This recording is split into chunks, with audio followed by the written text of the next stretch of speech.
A partir de agora, você assiste Verdade e Vida. Um programa da Igreja Presbiteriana do Brasil. Hoje nós vamos conversar sobre a história de um homem que passou pela vida sem deixar saudades. Um homem que jogou fora as grandes oportunidades e privilégios que Deus lhe deu. Com você não precisa ser assim. Eu estou certo de que Deus tem colocado diante de você tantas coisas bonitas, tantas oportunidades, tantos privilégios. É hora de nós pararmos e usufruirmos o melhor de Deus para a nossa vida e vivermos dentro do projeto de Deus. Eu quero convidar você e sua família, quem sabe você possa até ligar para um amigo, para assistir esta mensagem. Certo eu de que Deus tem algo muito especial para a sua vida, para a sua família e para os seus amigos. Eu estou esperando por você. Verdade e Vida. Uma palavra de esperança para um mundo em crise.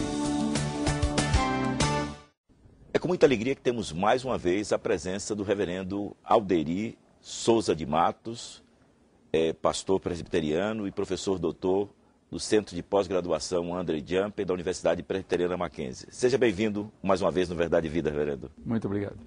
Reverendo Alderi, o nosso tema hoje vai ser corrupção. Por que se fala tanto em corrupção em nossos dias? Eu creio que os meios de comunicação têm dado mais visibilidade a esse problema. A corrupção, na verdade, sempre existiu. Ainda recentemente, o historiador Eduardo Bueno publicou um livro muito interessante sobre os primeiros tempos do Brasil colonial e, mais especificamente, sobre a construção da nossa primeira capital, que foi Salvador, na Bahia. E nesse livro ele demonstra claramente, utilizando muitas fontes interessantes e confiáveis, que a corrupção existiu na administração pública brasileira desde o início. Então, superfaturamento de obras, nepotismo e coisas desse tipo já estiveram presentes desde os primeiros tempos do governo do Brasil. Mas, evidentemente, nos dias em que nós vivemos, existe uma cobrança maior em relação a essas questões. A população não se comporta de maneira tão passiva como talvez tenha acontecido em outras épocas, e evidentemente a visibilidade desses problemas é muito maior por causa dos meios de comunicação, ou seja, aí estão as revistas, como a revista Veja, os canais de televisão, expondo continuamente à opinião pública esses fatos, e isso leva então a que esse problema seja mais presente no cotidiano das pessoas do que aconteceu em gerações passadas. E o que fazer diante desse fato, onde a sociedade já tem uma cultura de levar vantagem em tudo? Essa é uma questão muito difícil, exatamente por ser um fator cultural.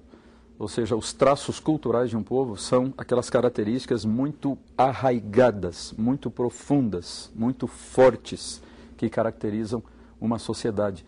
E por isso mesmo elas são difíceis de ser mudadas, mas não impossíveis. Nós temos exemplos de outros países onde certos aspectos culturais foram mudados num período de tempo relativamente curto, como aconteceu nos Estados Unidos com a problemática do racismo, da discriminação no sul dos Estados Unidos, em que a campanha liderada por Martin Luther King pela defesa dos direitos civis dos negros produziu profundas transformações naquela sociedade em relativamente poucas décadas. Então é um exemplo que nos mostra como isso pode acontecer em qualquer lugar e certamente pode acontecer no Brasil. Mas para que isso ocorra, é preciso que a sociedade se mobilize, reivindique, e é preciso que o governo também faça a sua parte, porque, como sabemos, uma das coisas que mais alimenta a corrupção no Brasil é a certeza da impunidade. Então, o problema da impunidade. O governo alega, ultimamente, que se está fazendo muita coisa, que nunca a Polícia Federal, por exemplo, fez tantas operações e prendeu tanta gente, mas as condenações têm sido mínimas. Muitas prisões, mas as pessoas acabam soltas. Os corruptos acabam não pagando pelos seus crimes. Não é? De modo que existem coisas que podem ser feitas, mas a sociedade precisa estar disposta a pagar esse preço. O que é que, como cristãos, nós podemos fazer para acabarmos com a corrupção? Eu acho que os cristãos devem estar continuamente falando a respeito desse assunto, né? Os nossos pastores, os nossos líderes devem estar continuamente educando e conscientizando e mobilizando as suas congregações, as suas igrejas para esse problema. Mas, além de aprendermos, né, ouvirmos mensagens a respeito desse assunto, ou lermos a respeito do assunto, ou orarmos a respeito do assunto, nós precisamos também reivindicar. Historicamente, os eleitores brasileiros têm sido muito passivos. Eles só se manifestam na hora de dar o seu voto, quando se manifestam, e depois, então, eles não fazem mais nada até a próxima eleição.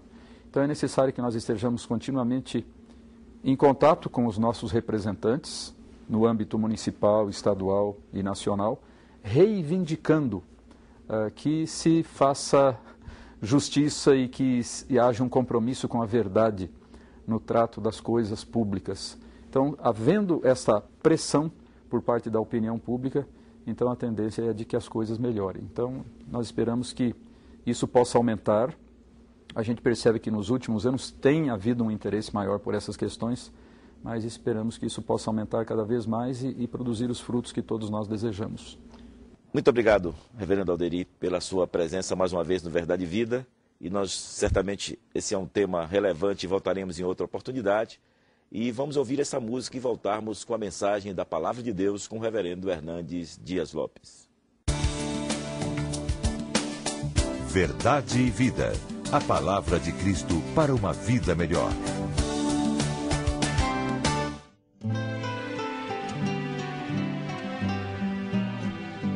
Preciosas são as horas na presença de Jesus,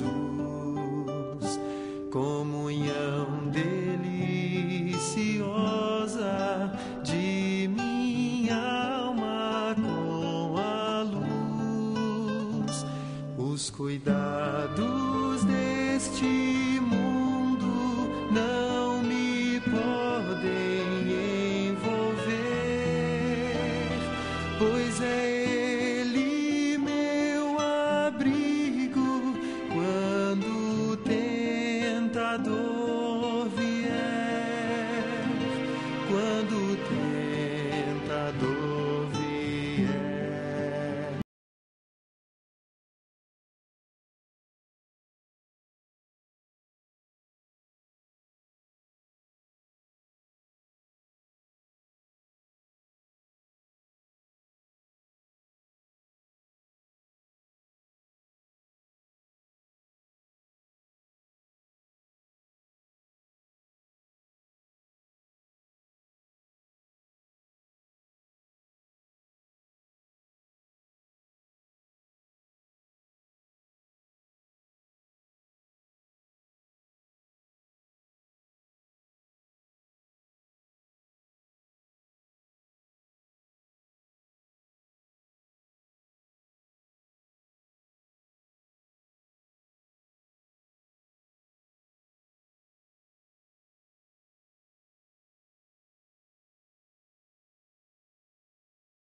Podereis então prová-lo e tereis compensação.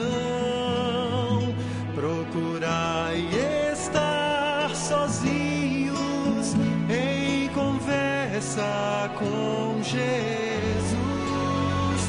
e tereis na vossa vida paz perfeita, graça e luz, paz perfeita, graça e luz. Hoje eu quero conversar com você sobre um assunto extremamente importante. Uma pessoa que passou pela vida sem deixar saudades. Este relato está escrito em 2 Crônicas, capítulo 21. É a história de um rei de Judá. Um homem que teve todas as chances de ter uma vida feliz, bem-aventurada, que jogou fora as suas oportunidades, que jogou na lata do lixo os grandes privilégios que Deus colocou em suas mãos. Existe um grande risco de nós tomarmos um presente de Deus, uma dádiva de Deus, que é a vida, e em vez de construirmos horizontes novos, relacionamentos novos, glorificando a Deus, amando as pessoas e usufruindo as benesses da bondade de Deus, corremos o risco de jogar tudo isso fora e transformar a vida num pesadelo para nós e para as outras pessoas, transtornando o ambiente onde nós vivemos. Eu quero convidar você para examinar comigo a história deste rei de Judá, o rei Jeorão. Vamos olhar em primeiro lugar os privilégios que esse moço tinha. Em primeiro lugar, ele era filho de um pai piedoso. O seu pai era Josafá, um rei piedoso, um rei que andou com Deus, um homem que estabeleceu grandes mudanças e grandes reformas religiosas em sua nação. Um homem próspero, um homem rico, mas um homem com o coração quebrantado e temente a Deus. Um moço, um filho, nunca pode se considerar pobre se tem um pai piedoso, se tem um pai que anda com Deus, se tem dentro de casa exemplo de vida irrepreensível, de conduta ilibada e de vida bonita. Aquele moço Jeorão cresceu bebendo o leite da piedade dentro da sua casa. Ele tinha instrução e ele tinha exemplo. Mas apesar disso, ele jogou fora todo esse legado e toda essa herança. Segundo lugar, ele tinha um outro privilégio. Ele era o filho primogênito e herdou de seu pai o trono. Num dos períodos em que o reino de Judá estava no seu apogeu, no seu ponto mais elevado de riqueza, de glórias, de conquistas e de sucesso. Seus irmãos receberam muitos e ricos presentes de ouro, de prata, de cidades fortificadas, mas a ele coube a sucessão do reino. Ele herdou um trono de glória, de riqueza e de poder. Mas ele não valorizou este legado e jogou fora também as ricas oportunidades que teve. Você precisa ter muito cuidado para não jogar fora os privilégios e as bênçãos e as oportunidades que Deus coloca em sua vida. A vida é uma dádiva de Deus. A providência, a generosidade, a bondade de Deus enriquecem a sua vida. Mas o que você vai fazer com estas bênçãos? A sua vida, a sua saúde, os privilégios, as oportunidades, as portas abertas que Deus coloca diante de você. Quero chamar a sua atenção para um segundo ponto na vida desse moço, que são os perigos que ele correu. Jeorão comete 3 graves e grandes erros na sua vida. O primeiro grande erro na vida desse moço foi em relação ao seu casamento.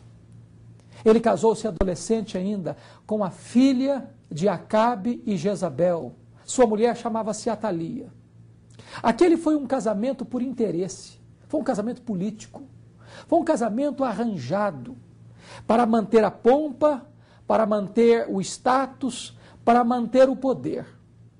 Este talvez tenha sido o mais grave erro de Josafá em ter feito uma aliança com o ímpio rei Acabe e se aparentado com ele.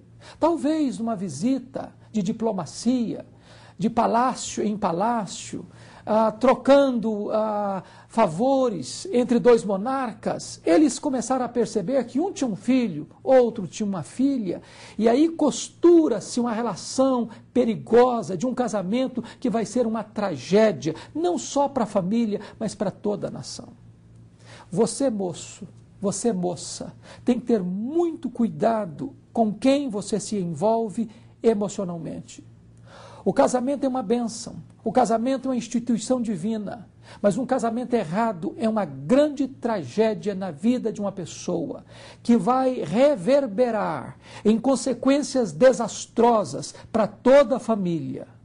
E vai trazer lágrimas, vai trazer dor, vai trazer morte, vai trazer prejuízos irreparáveis. O casamento de Jorão foi uma tragédia para ele e para sua nação. Porque foi através do casamento que ele se desvia de Deus, que ele se desvia da família, que ele se desvia do propósito maior de governar o seu reino debaixo do temor de Deus e da bênção de Deus. Mas ele comete um segundo erro. Não apenas em relação ao casamento, ele comete um grave erro em relação à sua família. Diz a Bíblia que quando ele assumiu o governo e se fortaleceu, ele matou à espada todos os seus irmãos e alguns nobres de Jerusalém. E a Bíblia nos informa que os seus irmãos eram melhores do que ele. Um homem que perde o amor natural, um homem que se torna um monstro, um homem que olha para os seus irmãos como ameaça para a sua vida. Talvez porque os seus irmãos reprovassem a sua atitude de ter bandeado para a idolatria da família de Acabe e de Jezabel, a adoração a Baal. Talvez porque seus irmãos não concordassem com ele de induzir a nação à idolatria e desviar o povo dos caminhos de Deus. Este homem está disposto a passar por cima de qualquer pessoa ou de qualquer coisa que venha a contrariar os seus interesses.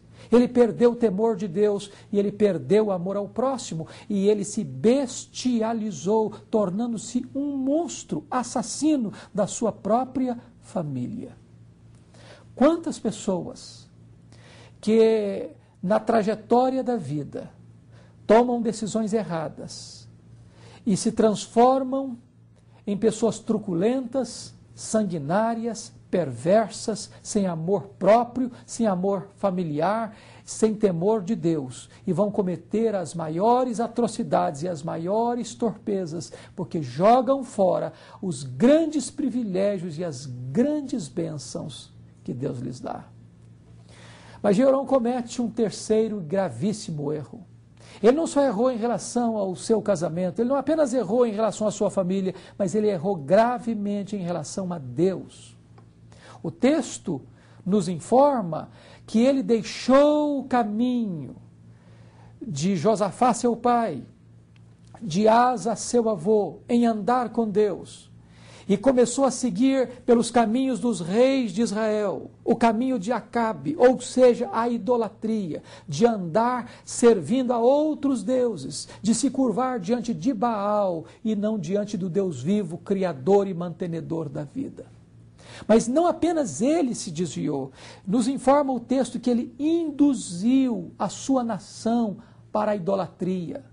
Mais do que isso, ele perverteu toda a nação. Certamente, à semelhança do seu sogro e da sua sogra, Acabe e Jezabel, ele deve ter perseguido de maneira truculenta e sanguinária aqueles que permaneciam fiéis e firmes na adoração ao Deus vivo.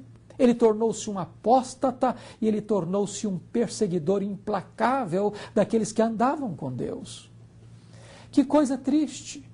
É quando alguém que é amado por Deus, que é agraciado por Deus, que é abençoado por Deus, que recebe dadivosas bênçãos das mãos de Deus, não valoriza essas bênçãos e se transforma num perseguidor da causa de Deus na terra. O coração dele havia se endurecido.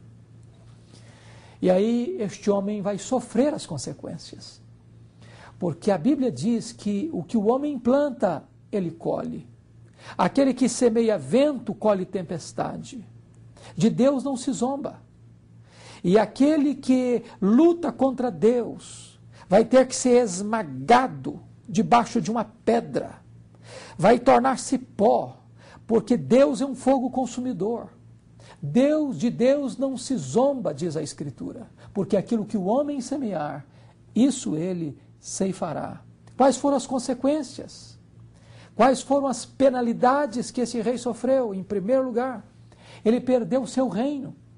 Porque a Bíblia diz que pelo fato de ele ter desobedecido a Deus, Deus suscitou os filisteus contra ele, para saquear-lhe o reino, para tomar-lhe as riquezas, para tirar-lhe o poder, para enfraquecê-lo e debilitá-lo.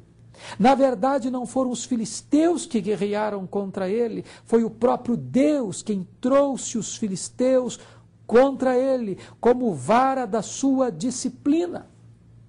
Eu vou lhe dizer que o caminho da desobediência, que o caminho do pecado, que o caminho da rebeldia é um caminho escorregadio, é um caminho perigoso, é um caminho cujo fim da linha é a morte. Não ande por esse caminho, não é sensato prosseguir neste caminho. Ainda é tempo de você refletir, ainda é tempo de você repensar a sua vida, ainda é tempo de você se voltar para Deus, ainda é tempo de você se arrepender e você buscar o refúgio dos braços eternos que acolhem, que perdoam, que restauram, que levantam você.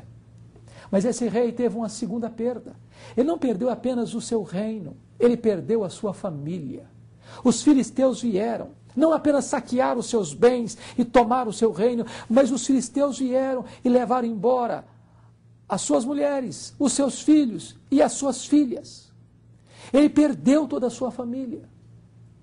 Ele foi arruinado naquilo que era mais importante para ele.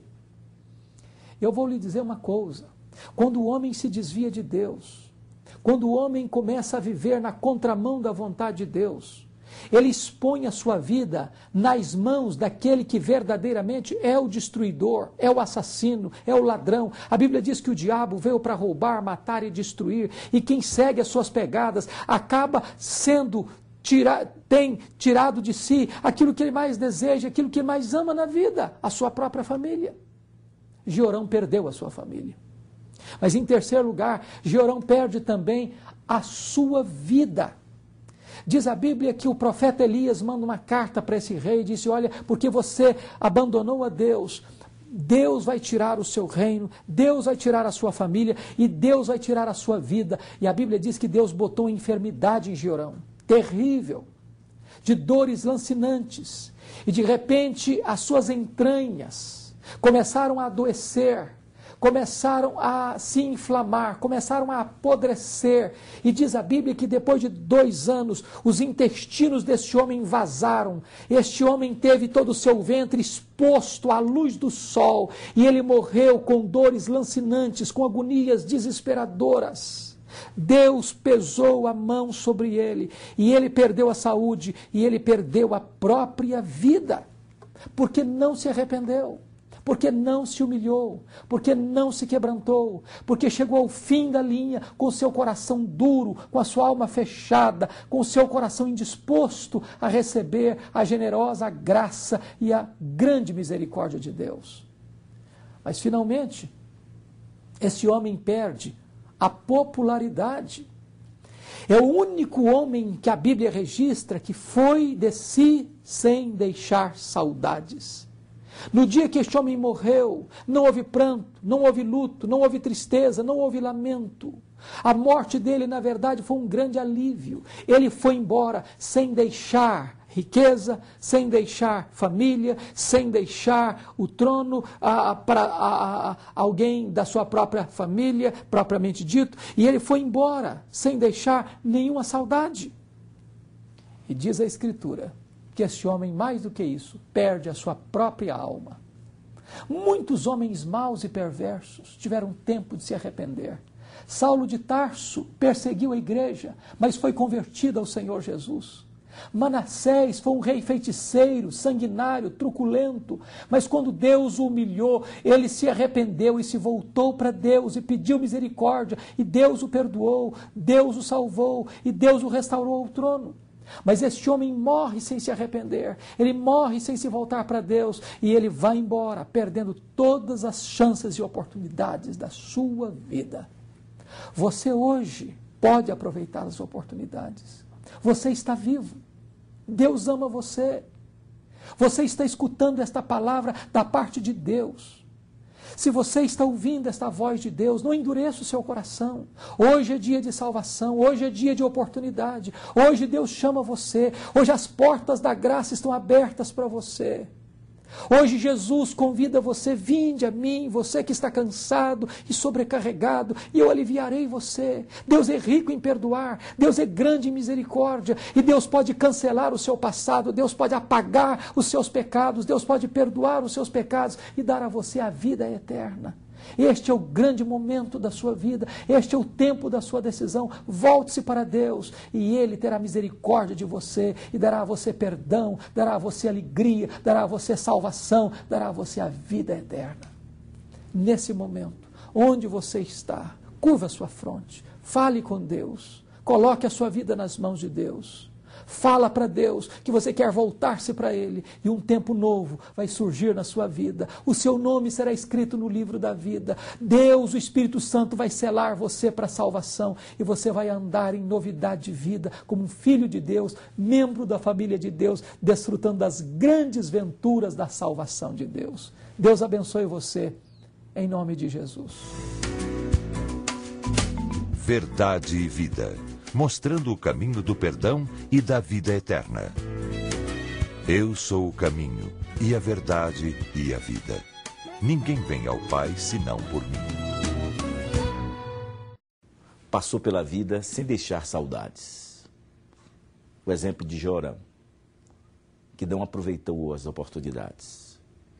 A minha oração, meu desejo sincero é que você possa aproveitar a oportunidade maior da sua vida, ao de reconhecer Jesus como Senhor e Salvador pessoal da sua vida e assim, a partir de agora, ser uma nova criatura em Cristo Jesus, uma criatura feliz pela presença constante do Espírito Santo de Deus na sua vida. Daqui a pouquinho, a Elis vai estar falando como você pode adquirir, passou por essa vida sem deixar saudades. A mensagem de hoje, tanto em CD como DVD. Mas queremos convidá-lo para que você possa ter a grande oportunidade da sua vida de aprender mais acerca da Palavra de Deus, visitando a escola dominical da Igreja Presbiteriana mais próxima da sua residência. Há classes para todas as idades, desde as crianças até os adultos, onde você pode, dia a dia, começar a crescer, aprender mais dos ensinos de Deus através da sua palavra. Escola dominical sempre começando às 9 horas, culto às 18, 19 horas. Você é o convidado do Verdade e Vida. E para saber onde tem uma igreja presbiteriana do Brasil mais próxima da sua residência, você pode ligar agora mesmo para 0800 119 105. Ainda acessar o site da IPB, www.ipb.org.br. Clicando no banner do Verdade e Vida, do programa Verdade e Vida, você não apenas sabe onde tem a igreja presbiteriana mais próxima da sua casa, como também você pode ter acesso ali a várias mensagens que ali estão colocadas por tema, você pode escolher por tema e pode levar outras pessoas a serem abençoadas assistindo através do nosso site o programa Verdade e Vida. Até o próximo programa, quando estaremos mais uma vez com Verdade e Vida aqui nesse mesmo horário, nessa mesma emissora. Até lá, e que Deus muito o abençoe. Verdade e Vida, uma palavra de esperança para um mundo em crise. O programa Verdade e Vida está disponível em DVDs e CDs para você assistir ou ouvir as mensagens em casa, no carro ou presentear amigos e vizinhos. Ligue agora para 0800 119 105 ou envie um e-mail verdadevida@ipb.org.br. Se as linhas estiverem ocupadas, deixe um recado. Este DVD, com as mensagens do Reverendo Hernandes, Comunicação na Família, Se Deus nos ama, por que sofremos? Até quando devemos perdoar? E um clamor por avivamento, custa apenas R$30. Ligue agora para 0800 119 105 ou envie um e-mail verdadevida@ipb.org.br. Os recursos de vendas de vídeos e CDs são revertidos na produção e transmissão do Verdade e Vida. Verdade e Vida, espalhe essa boa notícia.